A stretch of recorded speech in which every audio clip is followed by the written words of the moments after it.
Well, good afternoon. I'm going to do something, I'm doing something right now that I've never done before. I'm going to scrap the video that I recorded at 3:33 a.m. this morning.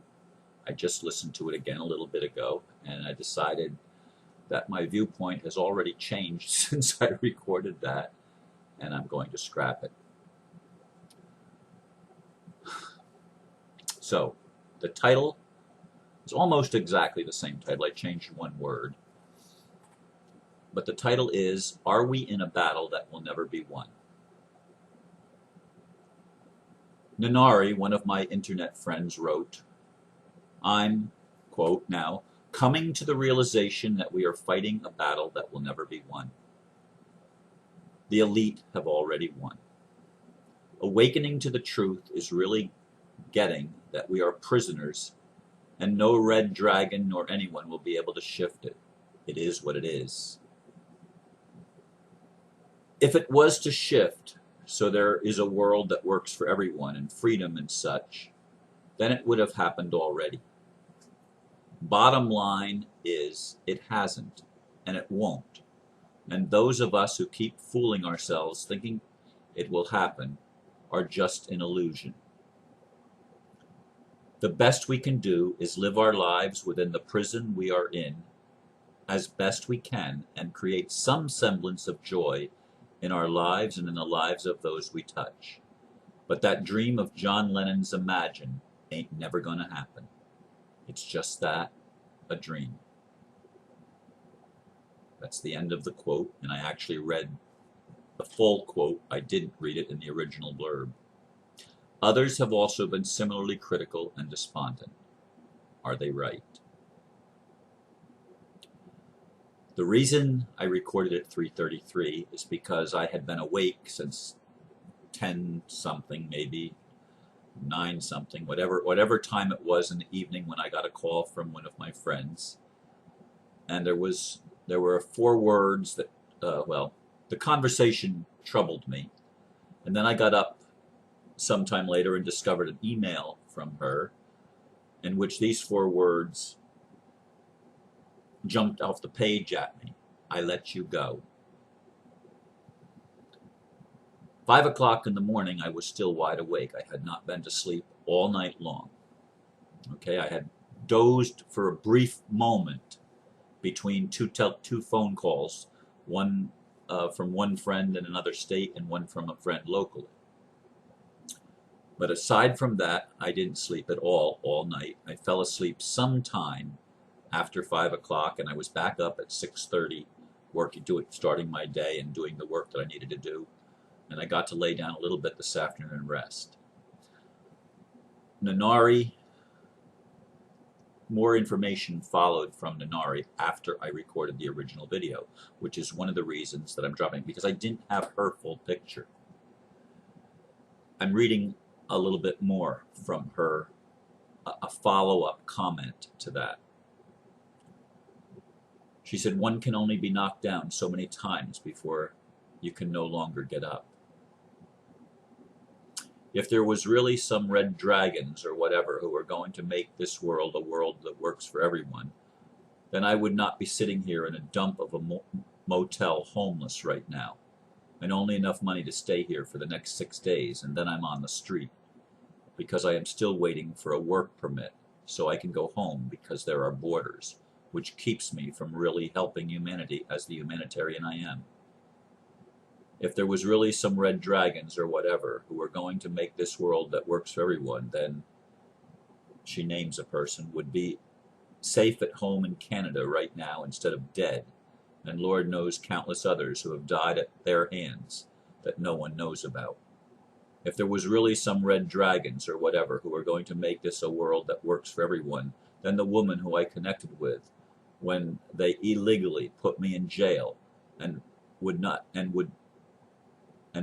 still be in jail herself on immigration hold, as she has been for the last 20 months now, we would all be able to be free and live where we choose to, harming no one. If there was really some red dragons or whatever who were going to make this world a world that works for everyone, then regardless of whether the people are mature enough to handle it or not, the accounts would be released and put into the proper hands so he would have free energy and no borders and such things. If the elite were to be taken out of power, they would have been already. That is why I wrote what I did above. If this was all supposed to happen, it would have already, because there is no reason, no excuse for humanity to suffer. None.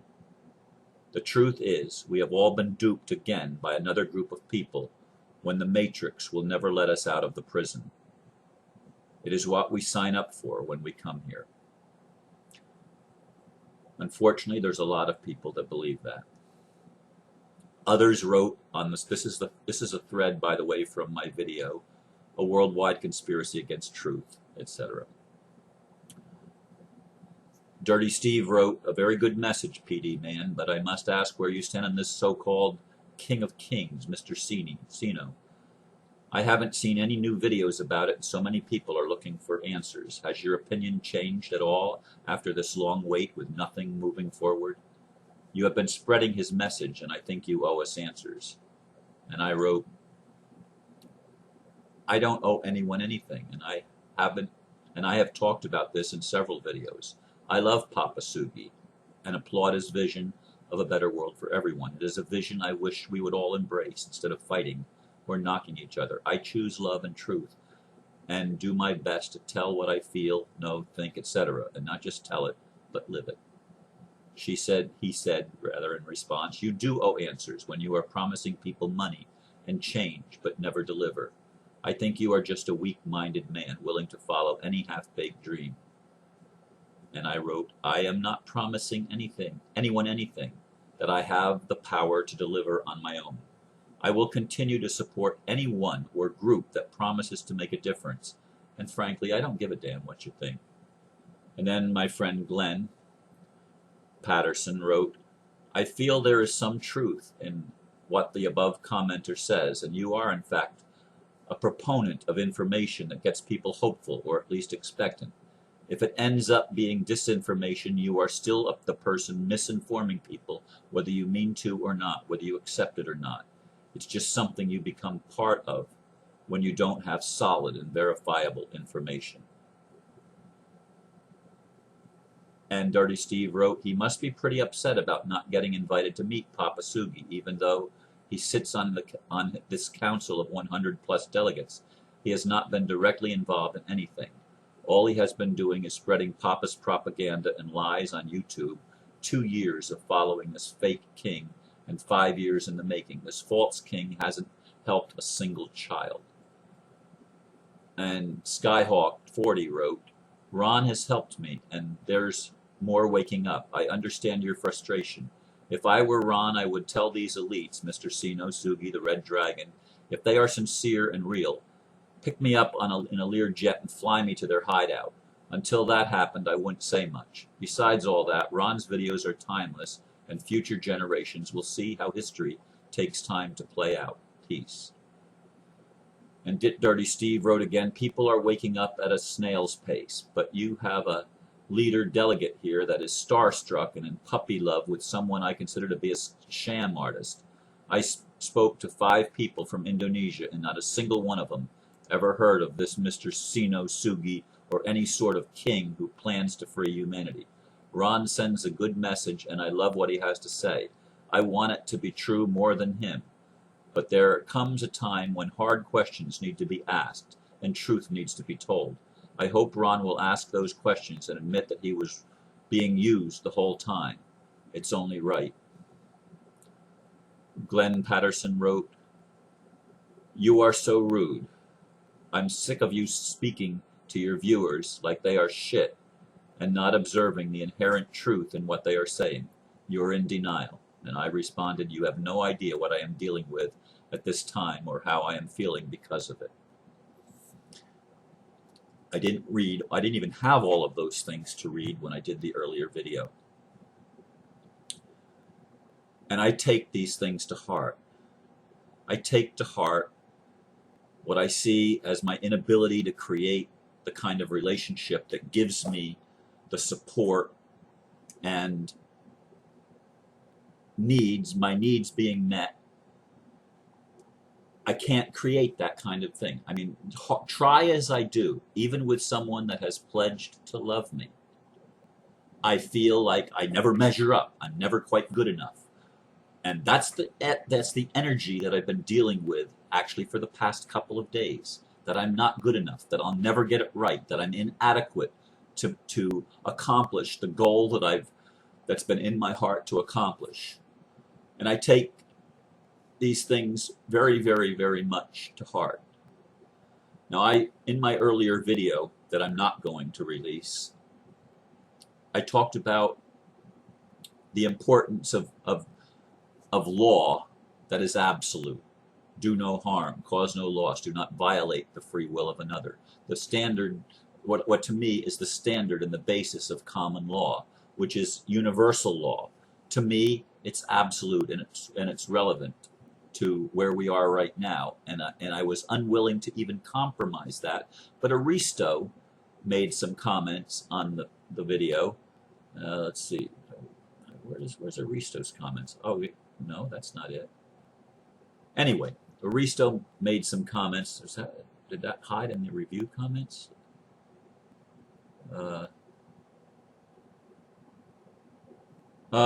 Anyway, Aristo made me see another perspective, and my friend cleared up the I let you go. It was not, I mean, if I told somebody that I'm in a relationship with, I let you go, it would mean that's the end of the relationship. Well, that's what it meant to me when I read it. That's not what it meant to her. I let you go means I release you so that the relationship can blossom without attachments. All right, that's the message she was trying to get across. The whole thing was about letting go of attachments. I still don't get this attachment thing because there's some things I am attached to and I want to be attached to them, like the concept of right and wrong. I am attached to that, but I also know that it has to be flexible. As Aristo pointed out, sometimes people do harm or cause loss because their children are starving or because they've been pushed down so much that all they can do is fight back and try to survive and fight for their own life and their own well-being as best they can. And sometimes that involves hurting others. So my friend is right that there does need to be flexibility in these things.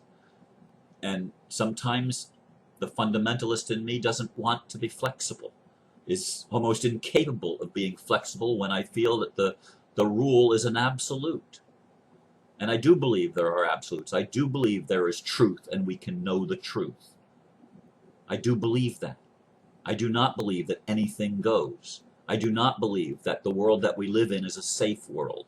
I do not believe that the leaders that have risen to power are leaders that have any value in society other than the value of waking us up to how terrible the world is.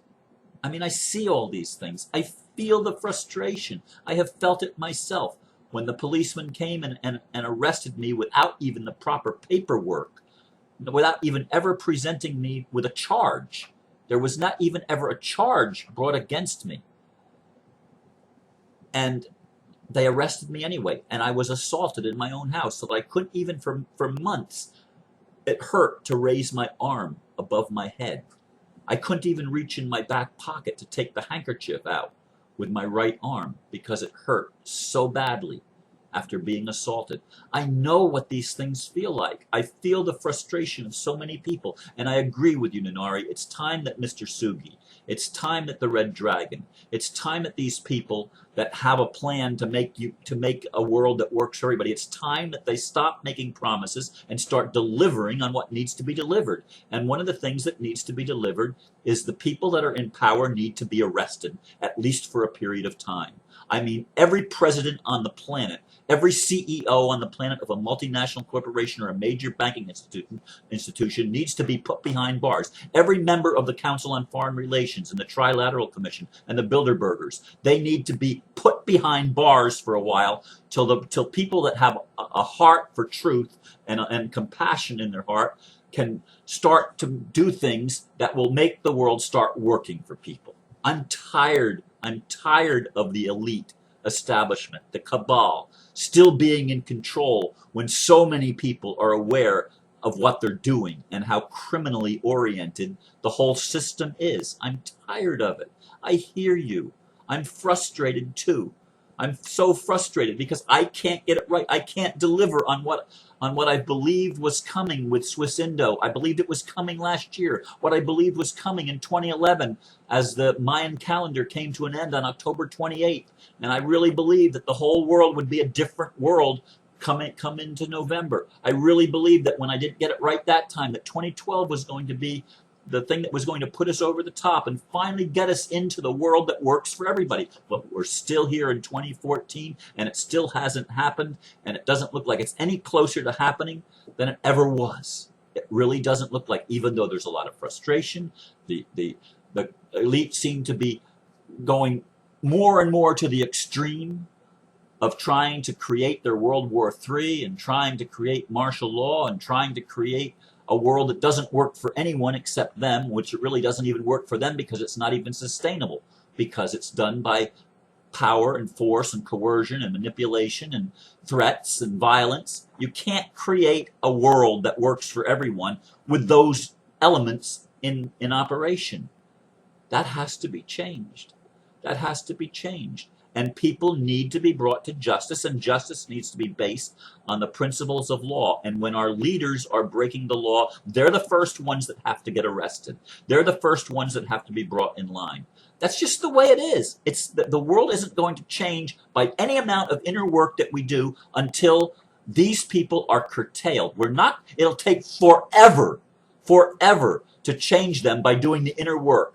I mean, Dr. Yu Lin doing the Ho'oponopono in the psychiatric prison, it took a few years. Everybody got better, but we're dealing with not 7 billion people. We're dealing with what, maybe 100 people. Big difference. Big difference. I try to take the world inside of me, and I've agonized. I've shed tears. My body has trembled, literally, as I take this energy in and as I try to tap into the collective consciousness and try to bring changes that would uplift people and uplift humanity. But I can't do it by myself. I don't know how. I don't know how, which is why the Red Dragon and the Ambassador could be taking me down a primrose path that has no meaning whatsoever. It could be all a scam. I don't know. Mr. Sugi, I know people that met him personally. Now, I've had lots of conversations with the Ambassador, and I feel I know him, and I like him. I feel he wants to do the right thing. Do I know that he's going to be able to connect me with the council that actually rules the world? No, I don't know that. Nothing has happened along that line yet. And so I have my doubts too. And I was very disappointed with Mr. Sugi made a deal with the IRS. I mean, look at the expression on my face in that interview if you don't believe how surprised I was, how chagrined I was that he would make a deal with the enemy. I get it. I get the frustration, folks. I get it. But I don't want to give up the ship. I don't want to throw in the towel. I do believe we are in a battle that is not only going to be won, we must win it. We will win it. Because it's God's will. Because it's the higher consciousness coming into things. I feel the frustration. I know it. Please don't give up the ship. I've been doing these videos almost 1,300 days in a row, or whatever it's been. There's almost 1,300 videos. I'm not going to give up as long as I have breath. I'm going to be doing the best I can as long as I'm able. And I'm sorry if it seems like I'm lying. I'm not intentionally deceiving or giving misinformation to anyone. I'm giving what I believe is the best possible solution to remedying the situation we find ourselves in on Earth. And I see I'm all over 19 and a half minutes, and I don't want it to go 20. So thank you for listening. Namaste.